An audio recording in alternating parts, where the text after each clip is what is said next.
محدثاتها وكل محدثة بدعة وكل بدعة ضلالة وكل ضلالة في النار فأعوذ بالله من الشيطان الرجيم قل هل يستوي الذين يعلمون والذين لا يعلمون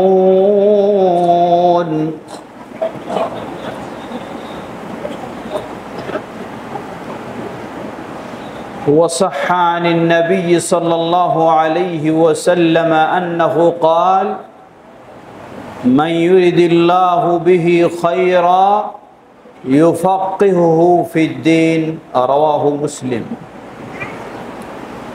আলহামদুলিল্লাহ শুরুতে আবারও প্রশংসা জ্ঞাপন করছি সেই আল্লাহ সুবহানাহু ওয়া তাআলার, যার বিশেষ তৌফিকে আমরা তার দিনের পথে চলার সৌভাগ্য লাভ করেছি,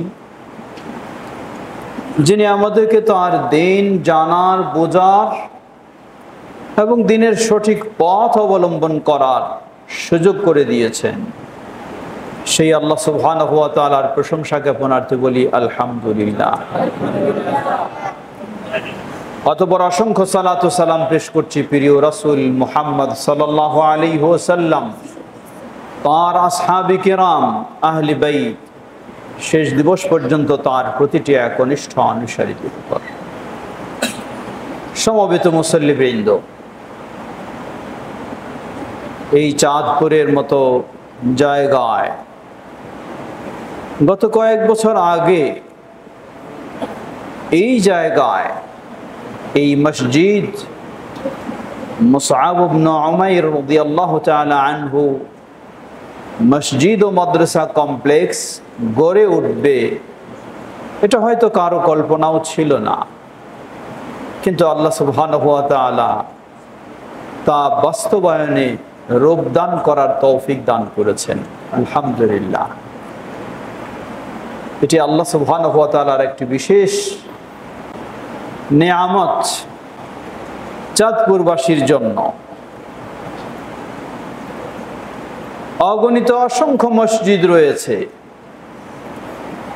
অসংখ্য মাদ্রাসা বা দ্বীনি শিক্ষা প্রতিষ্ঠান রয়েছে, কিন্তু আফসোস মসজিদে ইবাদতের নামে শিরকের কাজ হয়, কিন্তু তাওহীদের কাজ হয় না। সুন্নাহর নামে বিদআতের কাজ হয়, কিন্তু সুন্নাহর কাজ হয় না।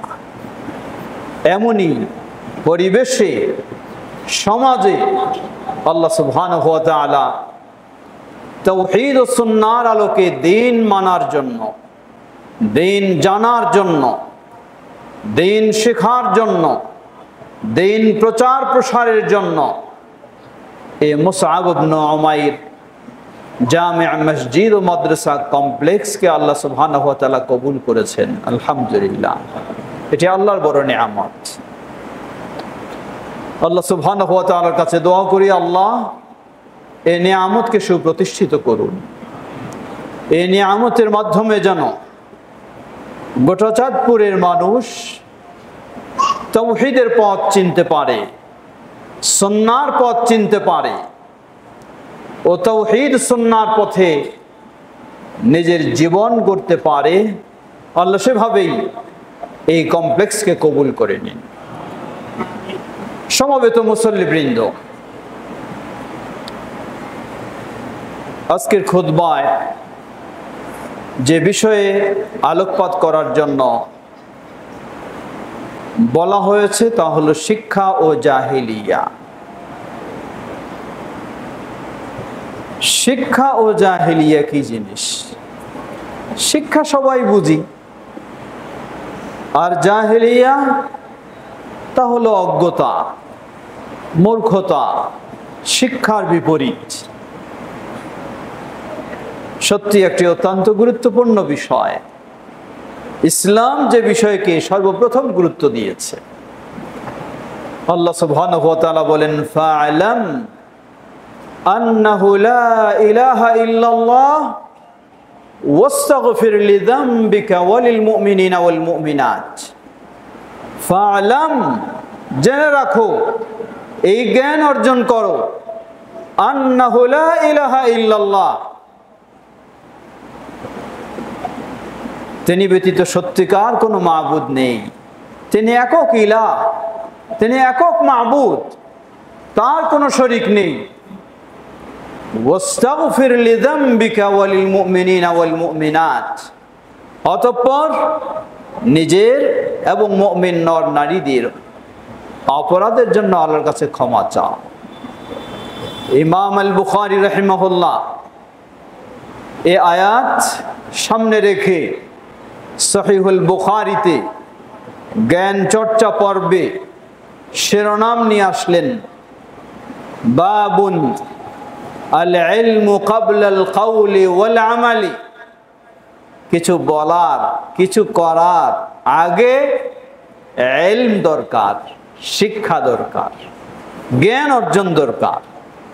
যদি আমার জ্ঞান না থাকে বলতেও আমি ভুল করব, আমার যদি জ্ঞান না থাকে যে কোনো কাজ করতেও আমি ভুল করব। এজন্য ইসলামের নিয়ম হলো সর্বপ্রথম আমাদেরকে জ্ঞান অর্জন করতে হবে। আল্লাহ সুবহানাহু ওয়া তাআলা কতই না সুন্দরভাবে বিষয়টিকে ফুটিয়ে তুলেছেন। আল্লাহ বলেন, হাল ইয়াস্তাবিল্লাযীনা ইয়ালামুন ওয়াল্লাযীনা লা ইয়ালামুন, যারা জানে আর যারা জানে না উভয় শ্রেণী কি সমান হতে পারে? কখনো না। যে কোনো বিষয়ে, দিনই জ্ঞান বাদ দিন, বৈষয়িক বিষয়ে আপনি চিন্তা করুন, প্রযুক্তির বিষয়ে চিন্তা করুন, সব ক্ষেত্রেই যারা জানে আর যারা জানে না দুই শ্রেণী কখনোই সমান হতে পারে না।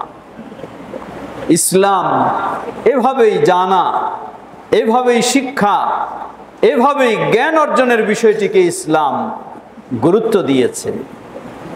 পৃথিবীর বুকে অসংখ্য দিন ধর্ম রয়েছে, সবকিছুর ঊর্ধ্বে শ্রেষ্ঠ আল্লাহর মনোনীত দিন হলো ইন্নাদ-দীনা ইনদাল্লাহিল ইসলাম। আর আল্লাহ সুবহানাহু ওয়া তাআলা আবার বললেন, ওয়ামান ইয়াবতাগি গায়রাল ইসলামি দীনা ফালান ইউকবালা মিনহু ওয়া হুয়া ফিল আখিরাতি মিনাল খাসিরিন।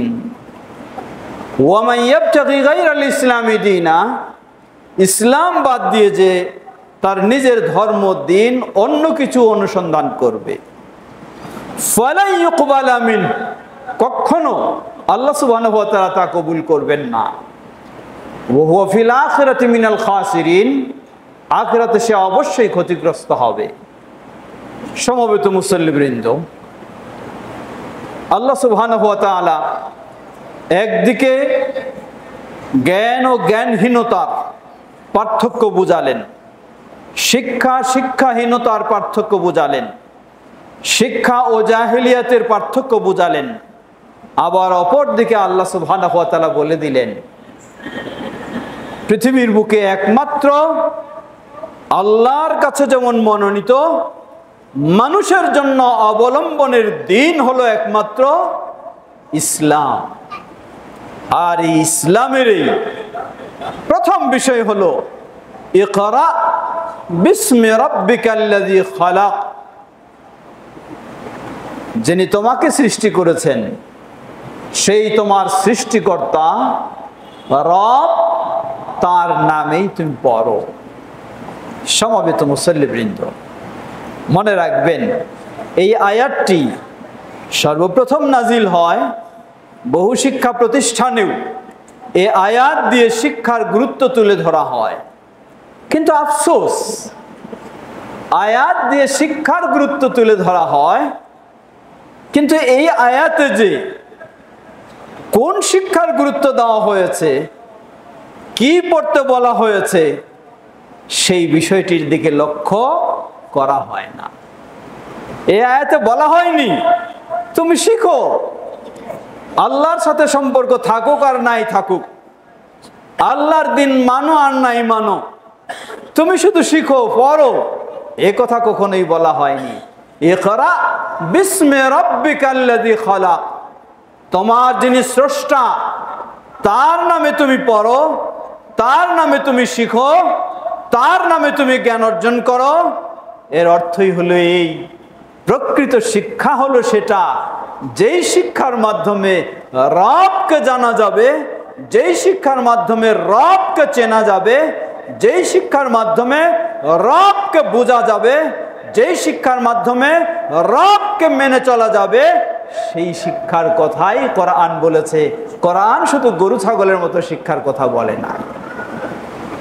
দ্বিতীয়, আফসোসের সাথেও বলতে হয়, আমাদের দেশে যে শিক্ষা নেই, ইসলামী শিক্ষা নেই এমন কথা বলার সুযোগ নেই। অগণিত অসংখ্য দ্বীনি শিক্ষা প্রতিষ্ঠান, অসংখ্য দ্বীনি শিক্ষা প্রতিষ্ঠান, কলেজ ইউনিভার্সিটিতেও ইসলামিক স্টাডিজে পড়ালেখার সুযোগ রয়েছে। সরকারি আলিয়া মাদ্রাসা যেগুলি রয়েছে সেগুলিতেও ইসলামী শিক্ষার সুযোগ রয়েছে, এবং অগণিত অসংখ্য কওমি মাদ্রাসা যেগুলি রয়েছে সেগুলিতেও ইসলামী শিক্ষার সুযোগ রয়েছে। কিন্তু আফসোসের সাথে বলতে হয়, এমনই ইসলামী শিক্ষা, এই ইসলামী শিক্ষা একাধিক রোগে আক্রান্ত। প্রথম রোগ হলো, এই ইসলামী শিক্ষা শিখেও আল্লাহ সুবহানাহু ওয়া তাআলাকে চেনা যায় না, আল্লাহকে জানা যায় না, আল্লাহকে বোঝা যায় না। বলবেন কেমনে? একজন মানুষ এই লাইনে ইসলামী শিক্ষা অর্জন করতে করতে সর্বোচ্চ ডিগ্রি হলো, একদিকে একাডেমিক ডিগ্রি হলো পিএইচডি, অপরদিকে ডিগ্রি হলো ইফতা। তিনি পিএইচডি অর্জন করছেন, মুফতিও হয়ে যাচ্ছেন। যদি বলা হয় ওই 1400 বছরের আগের একটি প্রশ্ন তাকে দেওয়া হয়, আইনাল্লাহ, আল্লাহ কোথায়, তিনি তার জবাবে বলে ফেলবেন, আল্লাহ সর্বত্র বিরাজমান, লা হাওলা ওয়ালা কুওয়াতা ইল্লা বিল্লাহ। একটু ভেবে দেখুন, সর্বোচ্চ পর্যায়ে শিক্ষা ইসলামী শিক্ষা অর্জন করার পরও যদি এই জ্ঞান হয় যে আল্লাহ সুবহানাহু ওয়া তাআলা সসত্তায় সর্বত্র বিরাজমান, তাহলে এই শিক্ষার মূল্যায়নটা কি হতে পারে? ডিগ্রি নিলাম সর্বোচ্চ, কিন্তু এখনো আল্লাহকে চিনতে পারলাম না, তাহলে এই দ্বীনি শিক্ষা কি? কেনই এই দ্বীনি শিক্ষা অর্জন করার পরও একজন মানুষ শিরকে লিপ্ত হবে না? অথচ নবী মুহাম্মদ সাল্লাল্লাহু আলাইহি ওয়াসাল্লামের যুগ, 1400 বছর আগের কথা স্মরণ করুন। ঈমান যাচাই করার জন্য, ঈমানদার কিনা পরীক্ষা করার জন্য একজন অসহায় রাখাল মেয়ে, কাজের মেয়ে, যে পড়ার সুযোগ পায়নি, পিএইচডি তো দূরের কথা, ইফতা তো দূরের কথা, কোনো শিক্ষা প্রতিষ্ঠানের আঙ্গিনাও যে পা রাখার সুযোগ পায়নি, এমন একজন শিক্ষা অবহেলিত মেয়ে, রাখাল মেয়ে, তাকে যখন নবী সাল্লাল্লাহু আলাইহি ওয়াসাল্লাম ঈমান পরীক্ষার জন্য জিজ্ঞাসা করলেন, আইন আল্লাহ, ও মেয়ে তুমি বলো আল্লাহ কোথায়, ওই অবহেলিত শিক্ষা বঞ্চিত রাখাল মেয়ে জবাব দিয়ে বসলো, আল্লাহু ফিস সামা, আল্লাহ ঊর্ধ্বে রয়েছেন। সুবহানাল্লাহ, সুবহান। তাহলে শিক্ষার মূল্যায়নটা কোন পর্যায়ে পৌঁছে গেছে একটু নিজে ভাবুন। শিক্ষার অবস্থাটা কোন পর্যায়ে পৌঁছে গেছে? এজন্যই বলছিলাম, আমাদের দেশে একদিকে আমরা বলবো আজকে জাতীয় শিক্ষা কার্যক্রমে ইসলামী শিক্ষার পর্যায়ক্রমে হারিয়ে যাচ্ছে, নিশ্চিহ্ন হয়ে যাচ্ছে, আবার যা রয়েছে সেটাকে গোজামিল দিয়ে উপস্থাপন করা হচ্ছে। অপরদিকে বহু শিক্ষা প্রতিষ্ঠান থাকলেও সেখানে দ্বীন শিক্ষা দেওয়া হয়, ইসলামের উপর পিএইচডি অর্জন করা হয়, ইফতা ডিগ্রি পর্যন্ত নেওয়া হয়, কিন্তু এত কিছুর পরেও যদি জিজ্ঞাসা করা হয় আল্লাহর বিষয়, কারণ ঈমানের প্রথম রকন হলো আমানতু বিল্লাহ ওয়া মালাইকাতিহি ওয়া কুতুবিহি ওয়া রুসুলিহি ওয়াল ইয়াউমিল আখির ওয়াল কদরি খাইরি ওয়া শাররি। ঈমানের প্রথম বিষয় হলো আল্লাহর প্রতি ঈমান।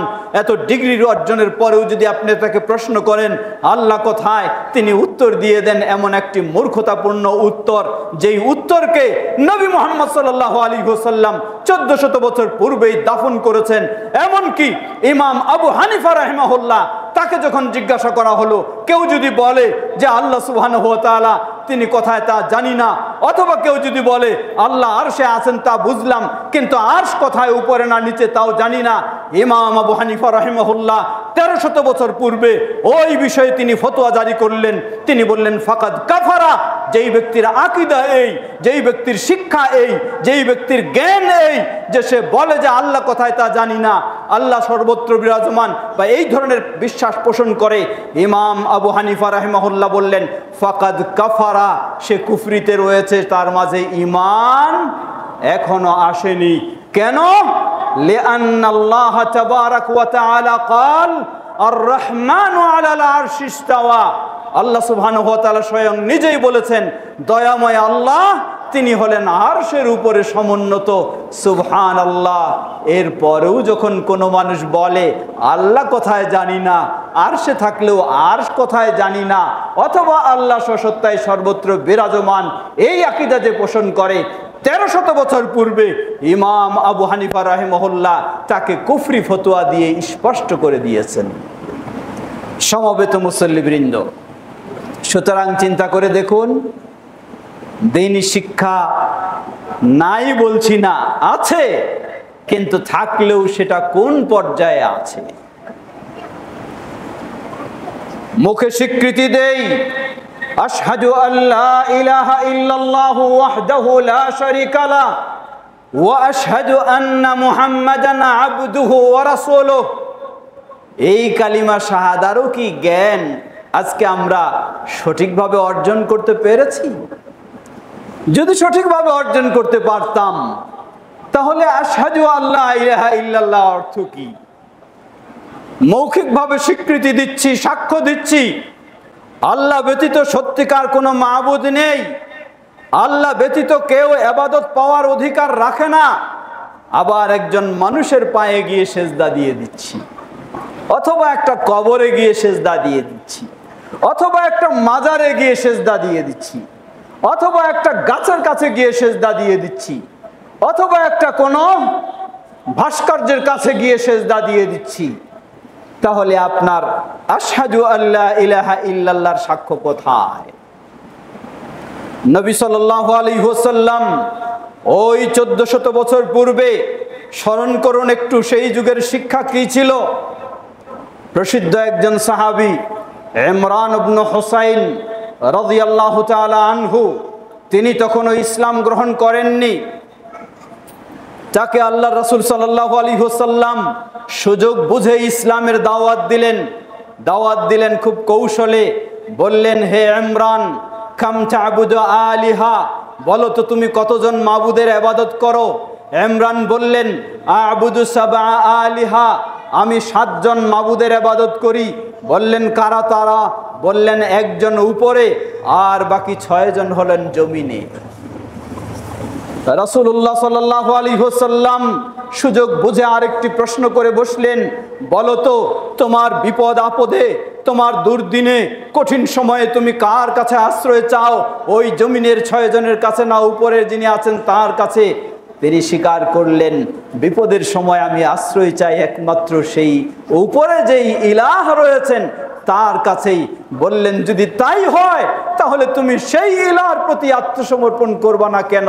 সাথে সাথে তিনি আশহাদু আল্লা ইলাহা ইল্লাল্লাহু ওয়াহদাহু লা শারীকা লাহ বলে তিনি সাক্ষ্য দিয়ে ইসলাম গ্রহণ করলেন। সমবেত মুসল্লিবৃন্দ, লক্ষ্য করুন, নবী সাল্লাল্লাহু আলাইহি ওয়াসাল্লাম যখন মক্কা বিজয় হলো, মক্কা বিজয় হলে মক্কায় যেসব প্রসিদ্ধ ইসলাম বিদ্বেষী বিরোধী ছিল তারা অনেকে বিভিন্ন দিকে ভাগার চেষ্টা করলো। বিভিন্ন দিকে আশ্রয় নেওয়ার চেষ্টা করলো। আবু জাহালের ছেলে ইকরামা তিনি সেই হাবশার দিকে ভেগে যেতে চাইলেন, চললেন তিনি সেদিকে গেলেন। কিভাবে গেলেন? হাবশার দিকে যেতে হলে পানিপথে যেতে হয়, বর্তমান ইথিওপিয়া। মক্কা থেকে ইথিওপিয়া যেতে হলে পানিপথ ছাড়া সেই সময় তেমন সহজ বাহন ছিল না। ছুটলেন তিনি পানিপথে, মক্কা থেকে পলায়ন করবেন, কারণ এতদিন ইসলামের বিরোধিতা করেছেন, এখন মক্কা বিজয় হয়ে গেছে, অতএব ইসলাম বিরোধী বিদ্বেষীদের মক্কায় তো আর নিরাপদে থাকার সুযোগ হবে না, হয় মক্কা ছেড়তে হবে, নয় ইসলামের পথে আসতে হবে। তিনি ভাগার চেষ্টা করলেন, বেগে গেলেন, উঠলেন পানিপথে বাহনে, লঞ্চে। সেই সময়ে চলছে পানিপথে, গভীর সমুদ্রে যখন চলে যায়, গভীর সমুদ্রে বাতাসের ঢেউয়ে মনে হয় একবার এদিক আরেকবার এদিক, মনে হয় পানির তলায় ডুবে যাবে। লক্ষ্য করুন, সেই লঞ্চে যারা ছিলেন, যারা নাবিক ছিলেন, পরিচালক ছিলেন, চালক ছিলেন, তারা সবাইকে ভয়াবহ পরিস্থিতি দেখে বললেন, আখলিসু লিরাব্বিকুম আদ-দুআ, জেনে রাখো তোমরা শুধু তোমাদের রব সেই আল্লাহর কাছেই একনিষ্ঠ হয়ে দোয়া করো, না হলে এই বিপদ থেকে মুক্তির কোনো পথ নেই। ফাইন্নাহু হুয়া ইউনজি হা হুনা, কারণ এই গভীর সমুদ্রের যে ভয়াবহ পরিস্থিতি, এই ভয়াবহ পরিস্থিতিতে সেই রবেই একমাত্র মুক্তি দিতে পারে, আর কেউ দিতে পারে না। ইকরামা আবু জাহালের ছেলে, তিনি ভাবলেন, তিনি একটু চিন্তা করলেন, বিষয়টা কি? এখানে যদি সেই রব ছাড়া আর কেউ মুক্তি দিতে না পারে, তিনি কসম খেয়ে বললেন, ওয়াল্লাহি ইন্নাহু কানা ইউনজি ফিল বাহরি লা ইউনজি গায়রুহু ফালা ইউনজি গায়রুহু ফিল বাররে। আল্লাহর কসম করে বলছি, এই মহাসমুদ্রের ভিতরে যদি সেই আল্লাহ ছাড়া আর কেউ মুক্তি দিতে না পারে, তাহলে ওই স্থলে গিয়েও সেই আল্লাহ ছাড়া তো আর কেউ মুক্তি দিতে পারে না। এই বলে তিনি আল্লাহর কাছে শপথ করলেন, বললেন, উলিল্লাহি আলাইয়া আহদুন, আল্লাহর কাছে আমি এই অঙ্গীকার করছি, যদি আমি এই বিপদ থেকে বাঁচতে পারি, বিপদ থেকে বের হতে পারি, তাহলে আল্লাহর কসম করে বলছি, আমি মুহাম্মাদের হাতে হাত রেখে তার দ্বীনকে আমি গ্রহণ করে নেব। আল্লাহু আকবার। এভাবেই তিনি ইসলাম গ্রহণ করলেন। কেন? কি কারণ? ওই মক্কার মুশরিক হলেও তারা জানতেন, বুঝতেন, মুক্তিদাতা হলেন একমাত্র আল্লাহ, বিপদ থেকে রক্ষা করতে পারেন একমাত্র আল্লাহ, সন্তান দিতে পারেন একমাত্র আল্লাহ, আমাকে সব কিছু থেকে উদ্ধার করতে পারেন একমাত্র আল্লাহ। এই আকীদা ছিল সেই যুগের মুশরিক যারা, তাদেরও। কিন্তু আফসোস, এই যুগের মুসলিমদের আকীদা হলো, আপনি সমুদ্র পথে গিয়ে খোঁজ নিয়ে দেখুন, এই বড় একটি লঞ্চ, নাম কি তার? নাম হলো এনায়েতপুরী। এই লঞ্চ নাম কি তার? আব্দুল কাদের জিলানী। এটার নাম কি তার? অমুক অমুক বড় বড় ব্যক্তিদের নাম দিয়ে রেখেছেন। কেন? বিশ্বাস হলো ওই গভীর সমুদ্রে বাঁচতে হলে, রক্ষা পেতে হলে এই বুজুর্গদের নামেই বা বুজুর্গদের কাছেই চাইতে হবে, তাহলেই রক্ষা পাওয়া যাবে। নাউযুবিল্লাহ। মুশরিকের, সেই যুগের মুশরিকের চেয়েও এই যুগের মুসলিম, তথাকথিত এই মুসলিমদের আকীদা আরো জঘন্য, আরো ভ্রান্ত, আরো তারা শিরকে নিমজ্জিত। কারণ কি? কারণ শুধু একটাই, ইসলামী শিক্ষা রয়েছে বটে, কিন্তু তাওহীদের শিক্ষা নেই। ইসলামী শিক্ষা রয়েছে বটে, কিন্তু সুন্নাহর শিক্ষা নেই, তাওহীদের শিক্ষা নেই। যার কারণে তাওহীদের নাম দিয়ে, ইবাদতের নাম দিয়ে শিরকে লিপ্ত হচ্ছি। সুন্নাহর শিক্ষা নেই, যার কারণে ইবাদতের নাম দিয়ে বেদাতে লিপ্ত হচ্ছি। সমবেত মুসল্লিবৃন্দ, প্রিয় দেশবাসী, বিশ্ববাসী, সকলকে আমরা বলতে চাই, মনে রাখবেন, ইসলাম এমন একটি জীবন ব্যবস্থা যাতে সর্বপ্রথম শিক্ষার গুরুত্ব দেওয়া হয়েছে। আর এই শিক্ষা শুধু নিজের জীবনকে বাঁচানোর জন্য শিক্ষা নয়, বা প্রকৃত শিক্ষা হলো রবের সাথে নিজের সম্পর্ককে তৈরি করে নেওয়ার শিক্ষা, তাওহীদের শিক্ষা। যদি সত্যি আজকে আমি সেই তাওহীদ আল্লাহর একত্ববাদের শিক্ষা নিতে পারি, তাহলে দুনিয়া এবং আখিরাতে আমার মুক্তির বিষয়। আল্লাহ সুবহানাহু ওয়া তাআলা বলেন কোরআনুল কারীমে বিভিন্ন জায়গায় এভাবেই আল্লাহ রাব্বুল আলামিন বর্ণনা দিয়েছেন, আল্লাযীনা আমানু ওয়া লাম ইয়ালবিসু ঈমানাহুম বিযুলম উলাইকা লাহুমুল আমনু ওয়া হুম মুহতাদুন। যারা ঈমান এনেছে কিন্তু তাদের ঈমানের সাথে জুলমকে মিশ্রিত করে নাই, উলাইকা লাহুমুল আমন ওয়া হুম মুহতাদুন, তারাই দুনিয়া এবং আখিরাতে নিরাপদে, তারাই হলো হেদায়েত পথে। যারা ঈমান এনেছে কিন্তু ঈমানের সাথে জুলমকে মিশ্রিত করে নাই। জুলমকে মিশ্রিত করে নাই বলতে কি বোঝায়? যখন এই আয়াত নাজিল হয়, সাহাবায়ে কেরামদের বুঝতে অনেক কঠিন হলো। অনেকে প্রশ্ন করে বসলেন, হে আল্লাহর রাসূল সাল্লাল্লাহু আলাইহি ওয়াসাল্লাম, কে আছে আমাদের মাঝে যে জুলম থেকে মুক্ত? সবাই তো কিছু না কিছু জুলম হয়েছে, হয় নিজের প্রতি, অথবা পরিবারের প্রতি, অথবা সমাজের মানুষের প্রতি, অথবা প্রতিবেশীর প্রতি। কত না জুলম করেছি। এজন্যই তো আমরা সবসময় দোয়াও করি, রব্বানা যালামনা আনফুসানা ওয়া ইল্লাম তাগফির লানা ওয়া তারহামনা লানাকুনান্না মিনাল খাসিরিন। সবাই কম না কম বেশি জুলমে আছি।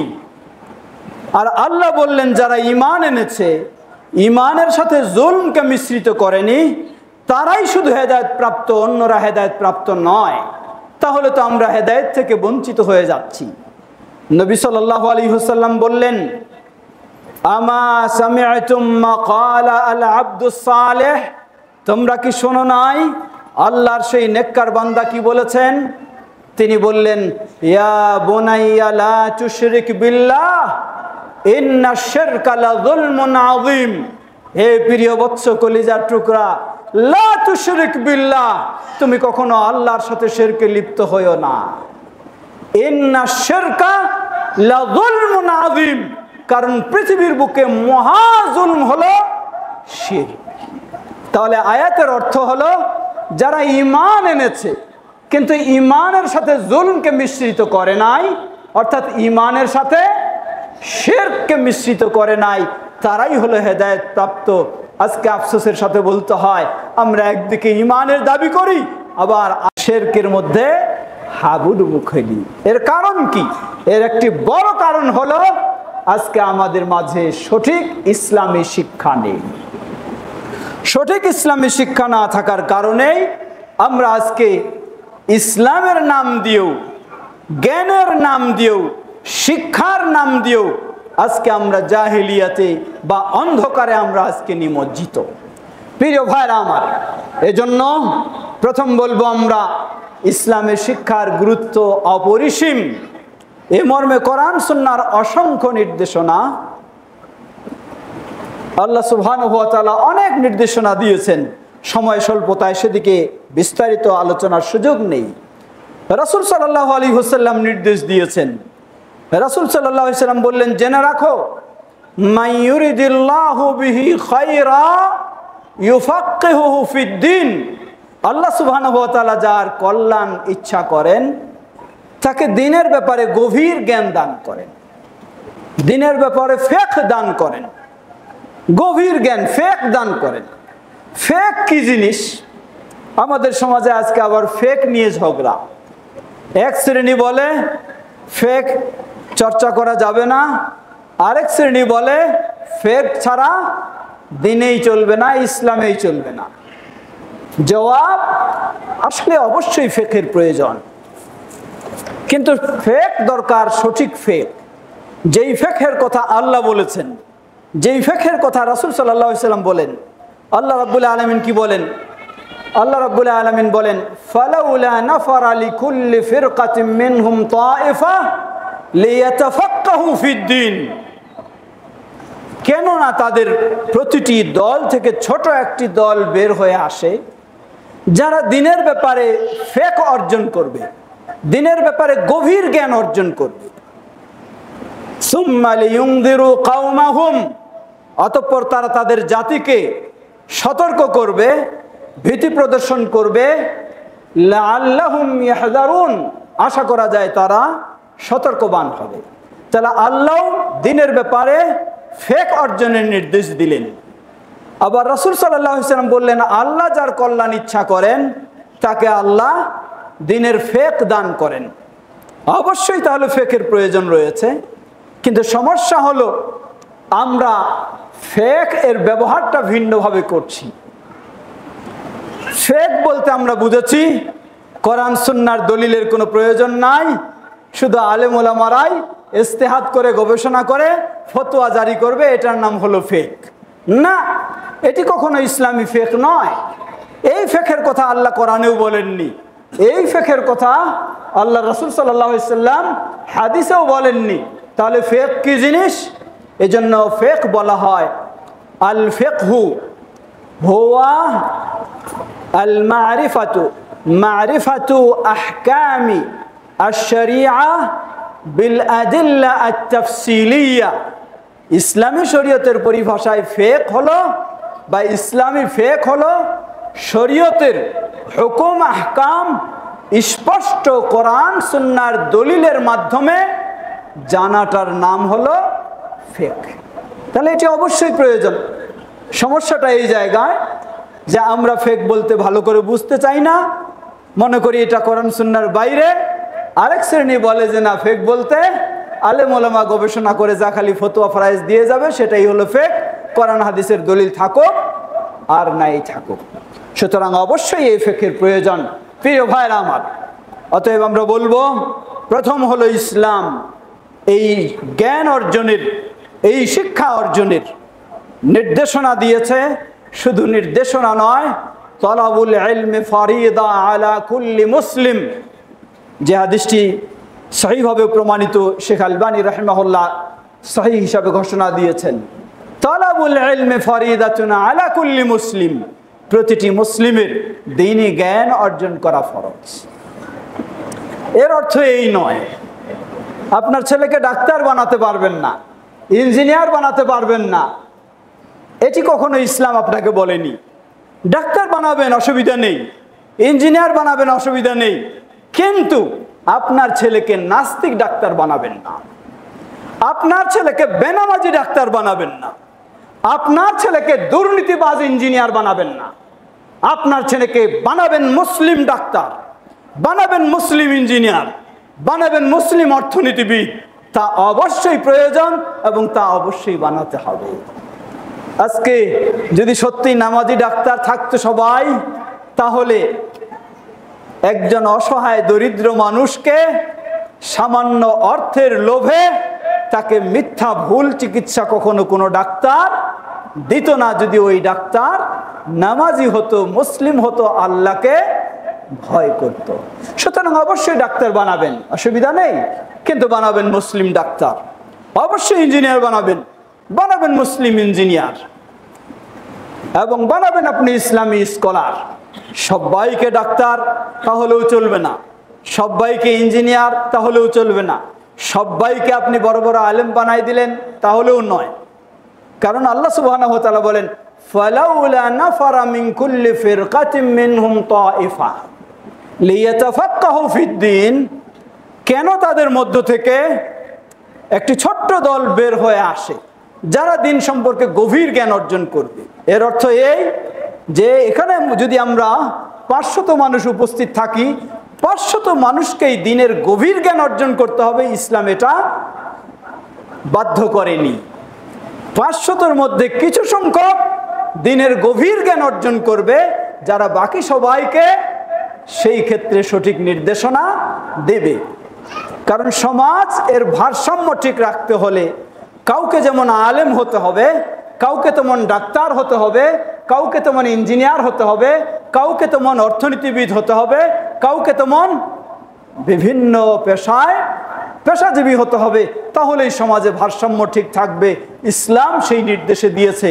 কিন্তু মনে রাখতে হবে, আপনি হতে পারেন ডাক্তার, হতে পারেন ইঞ্জিনিয়ার, হতে পারেন অর্থনীতিবিদ, সেই দিকে আপনি যতই বড় হন না কেন, মৌলিক যে জ্ঞান দরকার ইসলামের, আল্লাহকে চেনার জন্য, আল্লাহকে জানার জন্য, ন্যায় অন্যায় পার্থক্য করার জন্য, আখিরাতের ভয় নিয়ে আসার জন্য, এমন মৌলিক জ্ঞান প্রতিটি মুসলিম নর নারীর জন্য অপরিহার্য। না হলে সে তার ঈমানকে ঠিক রাখতে পারবে না। আল্লাহ আমাদের সকলকে সেই ধরনের জ্ঞান অর্জন করে যেন আমরা ঈমানের পথে, তাওহীদের পথে, সুন্নাহর পথে অটল থাকতে পারি। আল্লাহ আমাদের সকলকে সে তৌফিক দান করুন। বিশেষ করে আপনি হয়তো বলবেন, আমার তো বয়স অনেক হয়ে গেছে, আজকের বক্তব্য শুনে আমার অনেক আগ্রহ জাগছে, কিন্তু আমার তো সুযোগ নেই। কোনো সন্দেহ নেই, ইসলামে শুধু কম বয়স থাকলেই গভীর জ্ঞান অর্জন করা যায় আর বড় হলে যাবে না, এমন কথা নয়।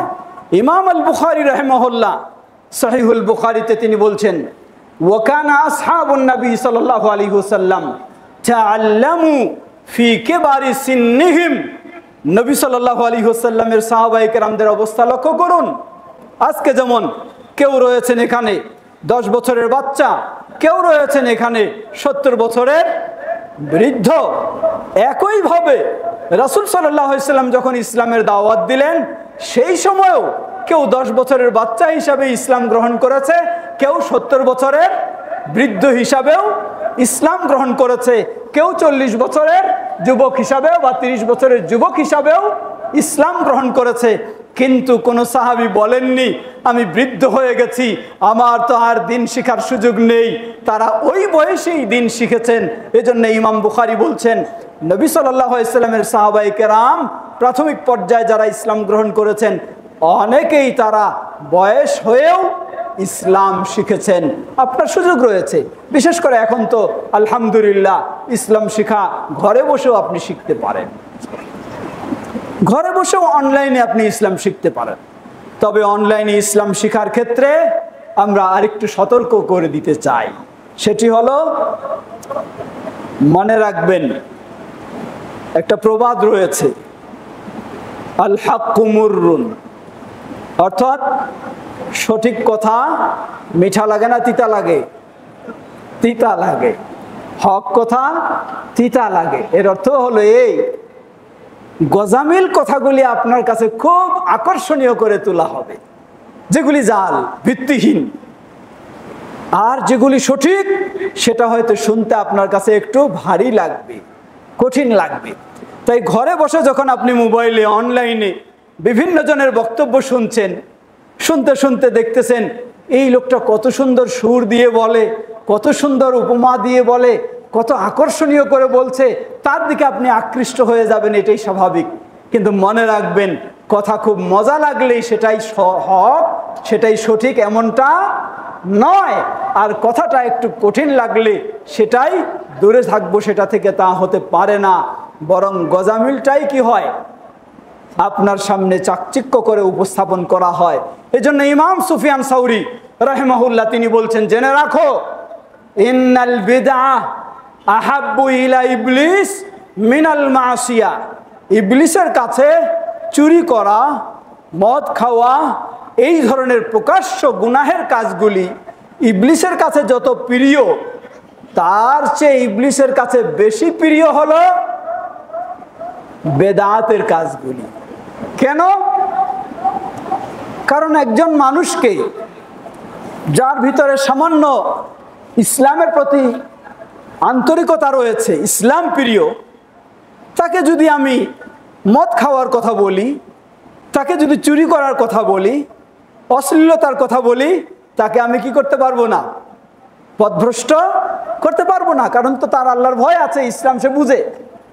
কিন্তু এই ইসলাম প্রিয় ব্যক্তির কাছে যদি বলি, এইভাবে এইভাবে 2 রাকাত সালাত আদায় করলে 70 গুণ সওয়াব পাওয়া যাবে, তাহলে এই তো সওয়াবের পাগল।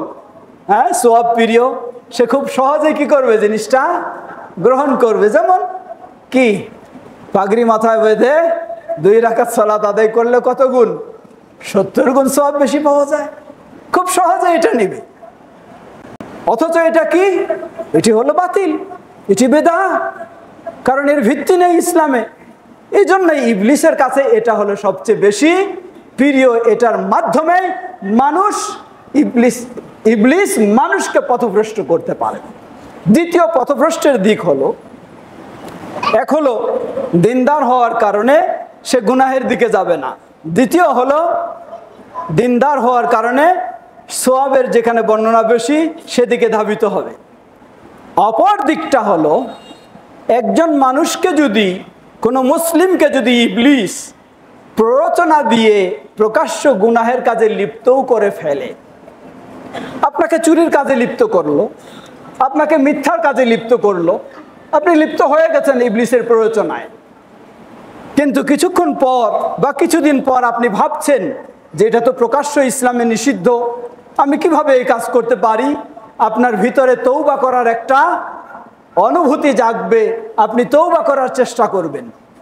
অপর পক্ষে আপনি যখন আকর্ষণীয় একটি বেদাতি ইবাদতে লিপ্ত হবেন, কোনোদিন মৃত্যু পর্যন্ত আপনি চিন্তা করবেন না আমার তওবা করা দরকার, কারণ আপনার ভিতরে তো বিশ্বাস তৈরি হয়ে গেছে আমি কিসের কাজ করতেছি, সওয়াবেরই কাজ করতেছি, আমার তো আর তওবার কোনো প্রয়োজন নাই, আমি তো সওয়াবই করতেছি। আপনি এভাবেই মৃত্যু পর্যন্ত ওই সওয়াবের আশায় বেদাতে লিপ্ত হয়ে থাকবেন। ইবলিস আপনার কাছে সফল, কারণ নবী সাল্লাল্লাহু আলাইহি ওয়াসাল্লাম এই মেম্বারে দাঁড়িয়ে ঘোষণা দিয়েছেন, জেনে রাখো, আম্মা বাদ ফাইন্না খায়রাল হাদিসি কিতাবুল্লাহ ওয়া খায়রাল হাদি হাদি মুহাম্মাদিন সাল্লাল্লাহু আলাইহি ওয়াসাল্লাম ওয়া শাররাল উমুরি মুহদাসাতুহা ওয়া কুল্লু মুহদাসাতিন বিদআহ। ইসলামের নামে নতুন নতুন আবিষ্কার যা সবগুলি বিদআত। ওয়া কুল্লু বিদআতিন দালালাহ, সব বেদাতই হলো গুমরাহি। ইবলিসের টার্গেট ছিল আপনাকে গুমরাহিতে নিয়ে যাবে, সে আপনাকে নিয়ে গেছে। ওয়া কুল্লু দালালাতিন ফিন্নার, ইবলিসের টার্গেট ছিল আপনাকে জাহান্নামের দিকে নিয়ে যাবে। এই বেদাতের মাধ্যমে গুমরাহিতে লিপ্ত করে জাহান্নামের পথে আপনাকে নিয়েছে। ইবলিস সফল। প্রিয় ভাইরা আমার, এই জন্য বলছিলাম ঘরে বসেও এখন দিন শিখা সহজ, তবে অবশ্যই আপনি সতর্ক থাকবেন। শুনতে ভালো লাগলেই আপনি তার কথা শুনবেন না, শুনতে মজা লাগলেই, যুক্তিপূর্ণ মনে হলেই আপনি তার কথা শুনে দিন নিবেন না। এজন্যই বলা হয়েছে, সেই তাবেঈগণ তারা বলেন, ফালাম্মা ওয়াকাআতিল ফিতনা, যখন এই ফিতনার আবির্ভাব শুরু হলো, বেদাতের এগুলি ছড়াছড়ি শুরু হলো, তখন সেই তাবেঈগণ কেউ আসে কিছু বললেই গ্রহণ করতেন না। তারা বলছেন, ফানজুরু আম্মান তাখুযুনা আনহু দীনাকুম, খেয়াল করো কার কাছ থেকে তোমার দিন গ্রহণ করতেছ। যার কাছ থেকে দিন গ্রহণ করতেছ সে কি রাসূল সাল্লাল্লাহু আলাইহি ওয়াসাল্লামের তরিকার না ভিন্ন কোনো তরিকার? সে কি কোরআন সুন্নাহর অনুসারী না ভিন্ন কোনো অনুসারী? সে কি তাওহীদের পথিক না শিরকের পথিক? সে কি সুন্নাহর পথিক না বেদার পথিক? তাকে একটু যাচাই করো, দেখো, তারপরে তার কাছ থেকে দিন গ্রহণ করো। সুতরাং আপনি অনলাইনেও দিন শিখবেন, কিন্তু অবশ্যই যাদেরকে নিশ্চিত আপনি নির্ভরযোগ্য আলেম হিসাবে, তাওহীদ সুন্নাহর আলেম হিসাবে জানেন, শুধু তারটাই আপনি নেবেন, অন্যটা কখনো শুনতে যাবেন না। কারণ আপনার তো সেই দক্ষতা যোগ্যতা এখনো হয়নি যে আপনি যাচাই বাছাই করে বাদ দিবেন আর গ্রহণ করবেন, সেটি হয়নি। তাই প্রথমেই আপনি ডাইরেক্ট আপনি ব্যক্তি চিহ্নিত করবেন, এই ব্যক্তি নির্ভরযোগ্য বলে জানি, আপনি তার বক্তব্য শুনবেন। আর যে নির্ভরযোগ্য নয় তার বক্তব্যই আপনার শোনা দরকার নেই, সেই ক্ষেত্রে সতর্কতা অবলম্বন করব। আল্লাহ আমাদের সঠিক দিন জানার এবং মেনে চলার তৌফিক দান করুন। আলহামদুলিল্লাহ, আলহামদুলিল্লাহ রাব্বিল আলামিন, ওয়াসসালাতু ওয়াসসালামু আলা আবদিল্লাহি ওয়া রাসূলিহি নবিয়িনা মুহাম্মদ ওয়া আলা আলিহি ওয়া সাহবিহি আজমাইন, আম্মা বা'দ।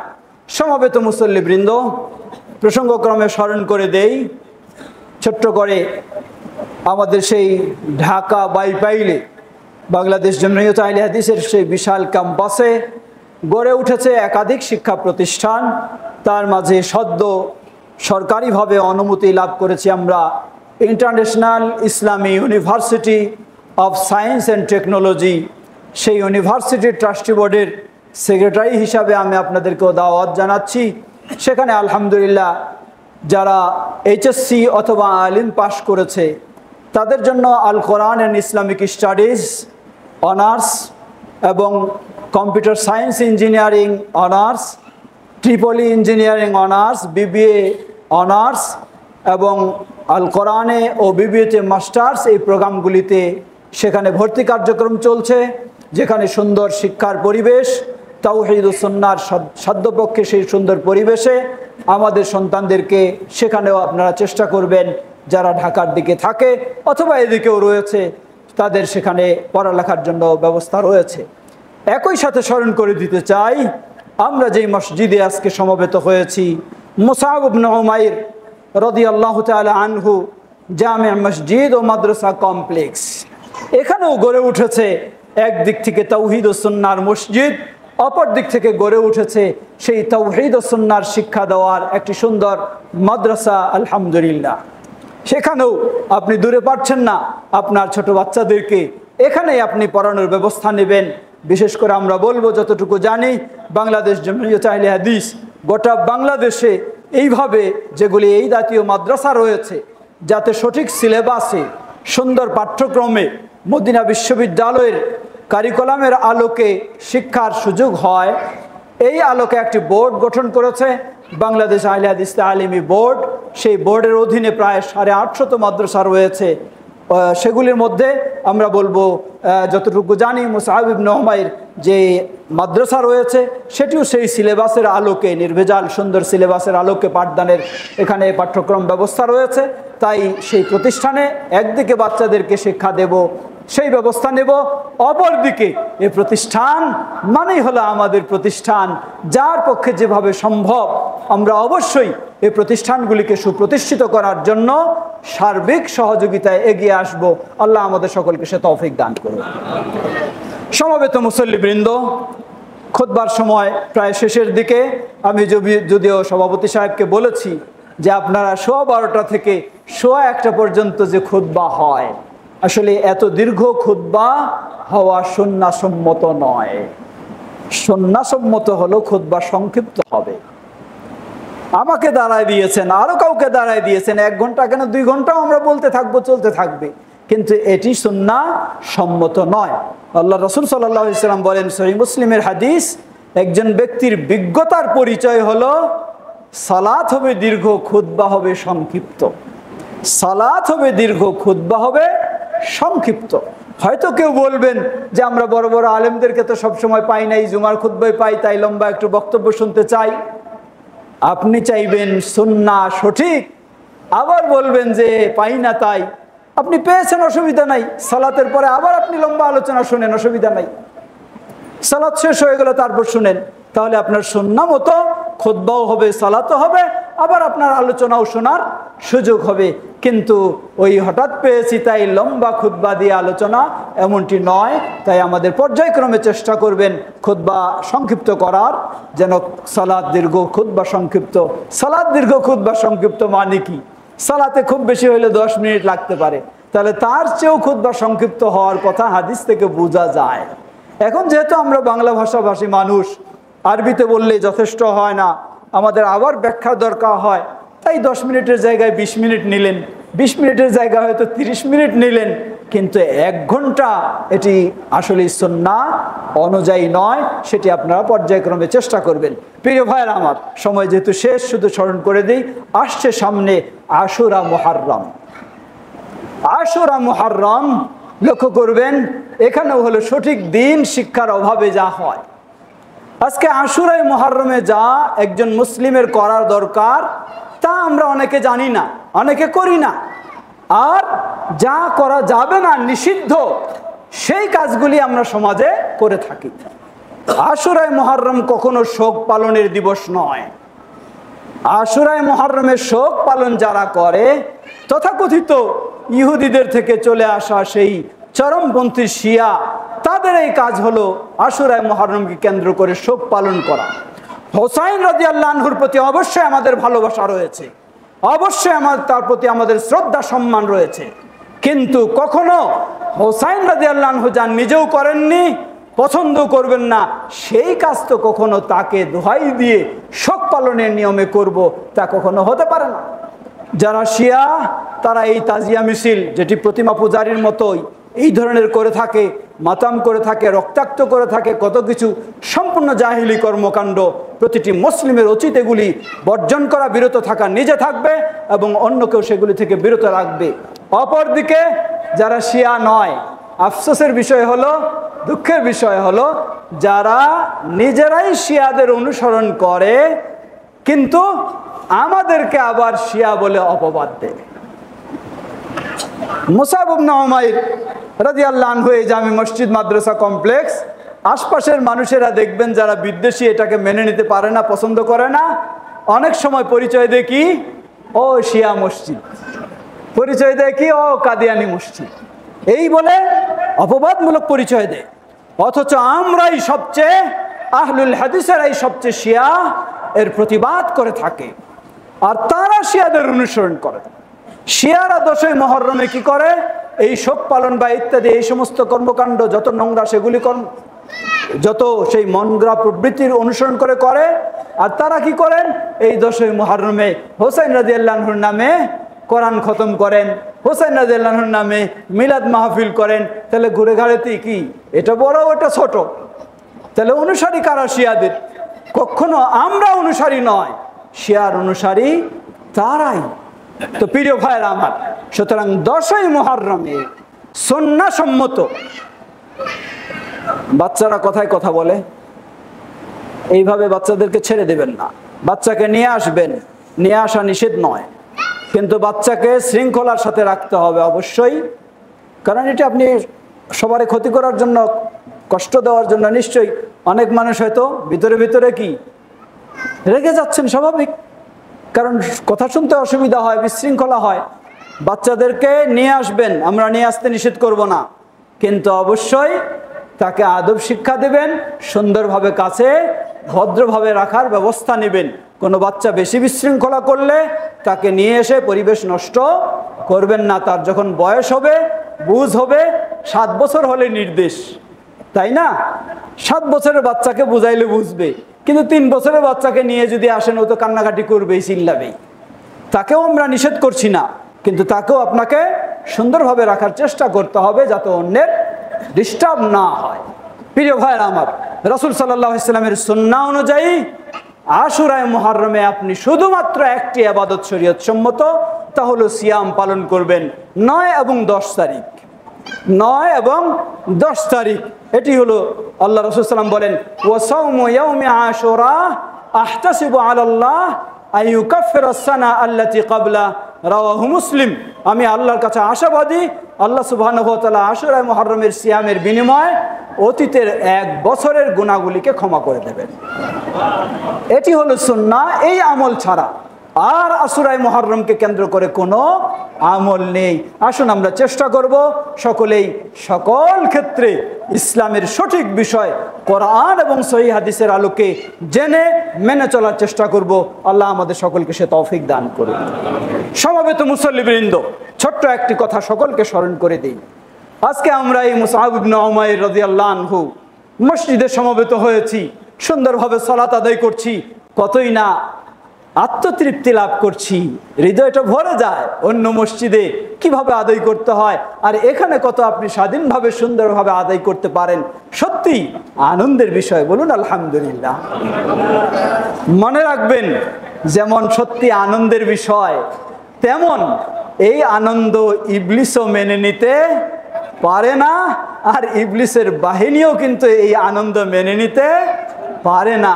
সুতরাং এই আনন্দ নষ্ট করার পিছনে বহুজন লেগে আছে, বহুজন লেগে আছে। সেই বহুজনের কানে কথায় কোনোদিন আমরা যেন কান না দেই। বলবেন আপনি কি বলতে চাচ্ছেন আমরা কান দেই? আমি তা বলছি না আপনাদেরকে কান দেন, কিন্তু আমি একটু অনুরোধ জানাবো, এই জাতীয় কাজ সবচেয়ে বড় প্রয়োজন হয় ঐক্যবদ্ধ হয়ে থাকার। সবচেয়ে বড় প্রয়োজন হলো ঐক্যবদ্ধ হয়ে থাকা। মানুষ হিসাবে ভুল হতে পারে, যিনি দায়িত্বে থাকবেন, সভাপতির বা সেক্রেটারির বা সদস্য বা মসজিদের খতিব বা ইমাম মানুষ হিসাবে ভুল হতে পারে, হবে, এটাই স্বাভাবিক। ভুলগুলি আমরা আপোষে সংশোধন করে নেওয়ার চেষ্টা করব। কিন্তু ভুলকে কেন্দ্র করে বড় ভুল যেন আমরা না করি। ভুলকে কেন্দ্র করে, ছোট ভুলকে কেন্দ্র করে বড় ভুলে যেন আমরা লিপ্ত না হই। তা হলো যারা আমাদের এটাকে মেনে নিতে পারছে না তাদের কাছে যেন আমরা সহযোগিতা না দেই, এই বিষয়টি আমি সকলকেই অনুরোধ জানাবো। আপনারা সেটি অবশ্যই খেয়াল রাখবেন। মুসাব ইবনে উমাইর রাদিয়াল্লাহু তাআলা আনহু এই জায়গা কিনা এখানে এইভাবে প্রতিষ্ঠিত হওয়া বহু ত্যাগের প্রয়োজন হয়েছে। আর্থিক ত্যাগ, শ্রমের ত্যাগ, বহু ত্যাগের প্রয়োজন হয়েছে। যারাই ত্যাগ স্বীকার করেছেন সকলের জন্য দোয়া করি, আল্লাহ সকলের এই ত্যাগকে, অবদানকে আল্লাহ কবুল করে নিন। এর বিনিময়ে সকলকেই জান্নাতুল ফেরদাউসে অট্টালিকা আল্লাহ দান করুন। সেই সাথে সবাই যেন ঐক্যবদ্ধ হয়ে সুন্দরভাবে এগিয়ে যেতে পারি, আল্লাহ আমাদের সকলকে সে তৌফিক দান করুন। সমবেত মুসল্লিবৃন্দ, আপনারা জানেন বাংলাদেশ জামিয়াত আহলে হাদিস এভাবে সারা দেশে চেষ্টা করে যাচ্ছে আমরা যেন পরস্পরে আন্তরিকতার সাথে ঐক্যবদ্ধ হয়ে যদি কাজ করতে পারি, নিজেদের ভুলগুলিকে আপোষে আলোচনা করে, মতবিনিময় করে সেগুলিকে দূর করে ঐক্যবদ্ধ হয়ে পরস্পরের সহযোগিতা দিয়ে যদি এগিয়ে যেতে পারি, তাহলে ইনশাআল্লাহ আমরা অবশ্যই সফল হতে পারবো ইনশাআল্লাহ। আজকে মুসআব ইবনে উমাইর চাঁদপুর শহরে একটি নয়, আগামী দিনে শত এই ধরনের মসজিদ তৈরি হবে ইনশাআল্লাহ। দরকার আমাদের ইখলাসের, দরকার আমাদের আল্লাহর ভয় করার, দরকার আমাদের আল্লাহর সাহায্য নিয়ে সামনে অগ্রসর হওয়ার।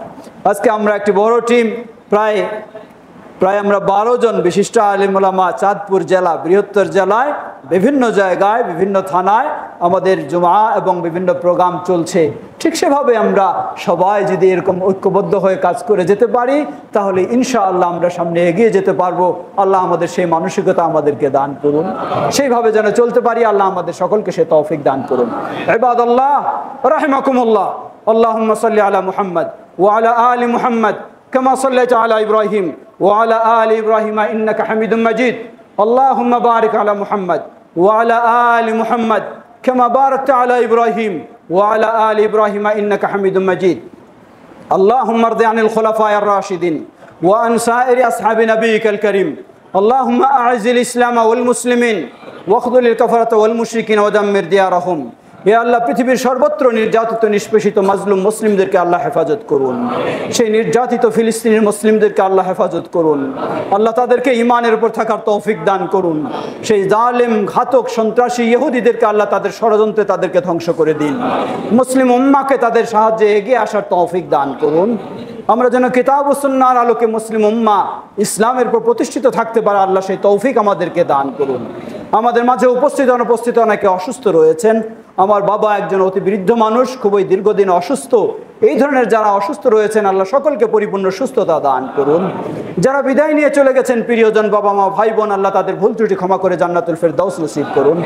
আমরা যেন গোটা জীবন তাওহীদ ও সুন্নাহর উপর প্রতিষ্ঠিত থেকে ঈমানের সাথে আমাদের বিদায় হয়, আল্লাহ আমাদের জন্য সেটি কবুল করে নিন। আমাদের স্নেহের সন্তানদেরকে যেন কোরআন সুন্নাহর আলোকে গড়ে তুলতে পারি, আল্লাহ সে তৌফিক দান করুন। আমাদের এই প্রিয় প্রতিষ্ঠান মুসআব ইবনে উমাইর রাদিয়াল্লাহু আনহু মসজিদ ও মাদ্রাসা কমপ্লেক্সকে যেন আমরা এগিয়ে নিতে পারি, আল্লাহ সকলকে সে তৌফিক দান করুন। সুবহানাকাল্লাহুম্মা ওয়া বিহামদিকা আশহাদু আল্লা ইলাহা ইল্লা আনতা আস্তাগফিরুকা ওয়া আতুবু ইলাইক। কাতার সোজা করে নিন। আস্তাগফিরুল্লাহ, আস্তাগফিরুল্লাহ।